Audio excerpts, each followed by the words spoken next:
Vamos a continuar con el segundo vídeo que dedicamos al contraste de hipótesis. En particular, en este nos vamos a concentrar en la lógica de este procedimiento, en introducir lo que llamamos el nivel de significación y en la selección de la prueba estadística y los grados de libertad. Mantendremos el ejemplo con el que estábamos trabajando de los deberes escolares y la dedicación de una hora diaria o no. Y lo que nos planteamos es cómo podemos saber si la hipótesis nula es válida o no lo es. Entonces, para ello vamos a utilizar la media de la muestra, que podremos calcular. Hacemos un muestreo, preguntamos a los estudiantes cuánto tiempo dedican diariamente a los deberes y con esa media tendremos que comprobar si difiere de la media de la población lo suficiente como para que esa diferencia no sea debida al error de muestreo. Entonces, vamos a plantear aquí dos situaciones. La primera de ellas, vemos que la distribución de muestreo sería esta, la media de la población estaría, la distribución de la población estaría en verde y vemos que la distancia entre la media de esta muestra y la de la población sería este segmento de aquí. Podríamos alternativamente tener esta otra situación. Esta sería otra distribución de muestreo con un valor medio de x2. Aquí tendríamos una distancia mayor entre la media de esta distribución y la media de la población. Y por tanto, en este segundo caso, vemos que sería más probable que la diferencia entre la media de la población y la media de esta distribución de muestreo no fuese fruto del azar. Por tanto, en el primer caso, con esta distribución de muestreo, esta situación, podríamos considerar que la diferencia entre x1 y la media poblacional es debido al azar y tal vez en esta otra situación podríamos ya empezar a descartar los efectos del azar y decidir que la media poblacional es distinta que la media de la muestra. ¿Cómo comprobamos si difiere lo suficiente? ¿Qué es lo suficiente? ¿Cómo cuantificamos eso, ¿no? ¿Cómo podemos descartar que las diferencias que observamos en nuestra muestra son debidas al error de muestreo, a una cuestión de azar, aleatoria, y no a un efecto real en el que la media de la población sea distinta que la media que obtenemos nosotros en nuestra muestra? Bueno, pues para ello tenemos que tener en cuenta dos cuestiones. Lógicamente, la probabilidad de que la diferencia no se deba al error de muestreo será tanto mayor cuanto mayor sea la diferencia entre la media poblacional y la media de la muestra. Cuanto mayor sea esta distancia, lógicamente, mayor será la probabilidad de que la diferencia no se deba al error de muestreo. Y también, cuanto más estrecha sea la distribución de muestreo, es decir, cuanto menor sea su desviación estándar. Es decir, la forma de esta campana, cuanto más estrecha sea, más fácil será que podamos descartar los efectos del azar. Bueno, para englobar esos dos efectos, lo que hacemos es definir un estadístico, que en este caso llamamos z, dividiendo la distancia entre la media poblacional y la media de la distribución de muestreo entre la desviación estándar, ¿no? De esa manera, cuanto mayor sea el valor de z, mayor será la probabilidad de que la diferencia no se deba al azar, porque el valor de z se hará mayor cuando esto se hace mayor y cuando esto se hace menor, que son los dos efectos que iban a favor de que la diferencia que observamos no se deba al azar. Lo que tendremos que hacer, por tanto, es comparar el valor de z que calculamos en nuestra distribución empírica mediante la fórmula anterior con el valor crítico para el nivel de significación escogido, el nivel de alfa escogido.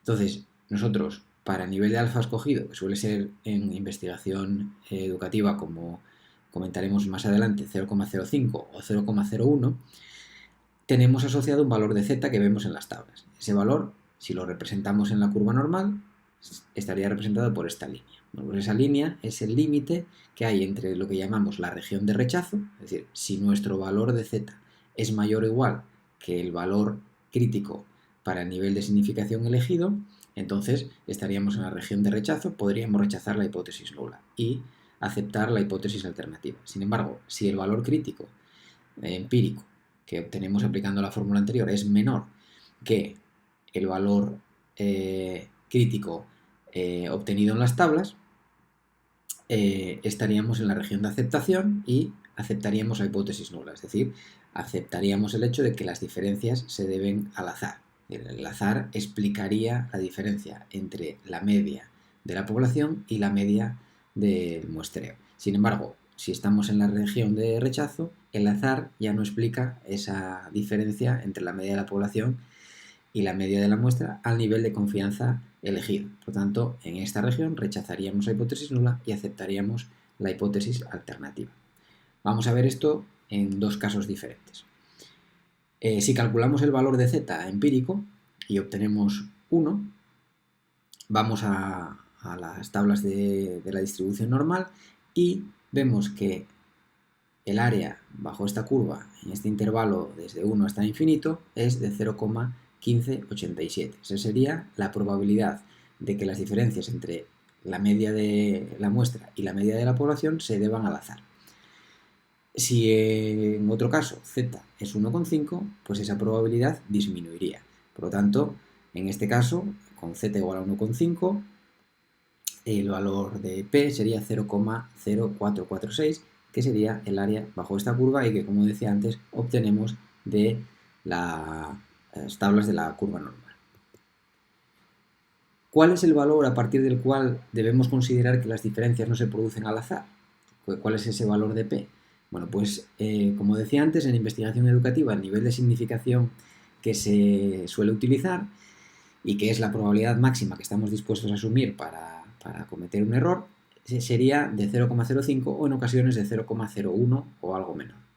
Entonces, lo que tenemos que hacer simplemente es comparar el valor de P que obtenemos del área bajo esta curva una vez que hemos calculado z y lo comparamos con alfa para saber si debemos rechazar o no la hipótesis nula. Es decir, el razonamiento sería, fijamos un nivel de significación. Como decía antes, en investigación educativa suele ser de 0,05. En nuestro caso, hemos calculado un valor de P de 0,1587 y comparamos. Como el valor de P, que es 0,1587, es mayor que el valor que hemos fijado de significación, aceptaríamos la hipótesis nula, ya que la probabilidad de cometer un error rechazándola, que sería el p-valor, es mayor que lo que estamos dispuestos a asumir, que era 0,05. Es decir, estamos dispuestos a asumir un error únicamente de 0,05. Al ser el error mayor, tenemos que aceptar la hipótesis nula. Por tanto, en este caso, la media de la población sería de 1 hora de tiempo de dedicar a los deberes. En el segundo caso, pues haríamos lo mismo, segundo ejemplo. Aquí tenemos un p-valor de 0,0446. Entonces, el nivel de significación es el mismo, 0,05, y nos imaginamos ahora con este nivel del valor p, ¿no? Que es 0,446. Como p es menor que alfa, entonces rechazaríamos la hipótesis nula, ya que la probabilidad de cometer un error rechazándola, que es el p-valor, es menor que lo que estamos dispuestos a asumir. Es decir, en este caso, si obtuviéramos un valor de p de 0,446, al ser menor que 0,05, la media podríamos afirmar que rechazamos la hipótesis nula y aceptamos la alternativa, es decir, la media de la población sería mayor que 1 hora. Resumiendo los tipos de errores que se pueden dar en el contraste de hipótesis, tenemos en primer lugar el error de tipo 1, que sería cuando tomamos la decisión de rechazar la hipótesis nula, pero esta era verdadera. Y tenemos una probabilidad para ese error de alfa, que es lo que llamamos significación. Y el error de tipo 2 sería que la hipótesis nula es falsa y sin embargo no la rechazamos con nuestra prueba de hipótesis. La probabilidad de ese tipo de error sería beta. Por último, hay que tener en cuenta que tenemos a nuestra disposición para hacer este tipo de contraste de hipótesis dos pruebas. La prueba T de Student, donde utilizaríamos el estadístico T, y la prueba Z, donde utilizaríamos el estadístico Z. Los razonamientos son iguales para ambos casos y simplemente tenemos que tener en cuenta que la prueba T de Student debemos obligatoriamente utilizarla cuando tenemos muestras pequeñas, de menos de 30 sujetos. También es importante para manejar las tablas tener en cuenta que la forma de la distribución TD-Student y por tanto los valores críticos cambian dependiendo del grado de libertad del problema. Entonces, el número de grados de libertad del problema en este caso se calcula restando el número de sujetos menos 1. Si tuviéramos 20 sujetos tendríamos 19 grados de libertad y esos grados de libertad son los que nos permitirán encontrar el estadístico TD-Student en la tabla correspondiente. Cuando el tamaño de la muestra se hace mayor de 30, la distribución TD-Student coincide con la distribución normal y podríamos utilizar indistintamente cualquiera de las dos.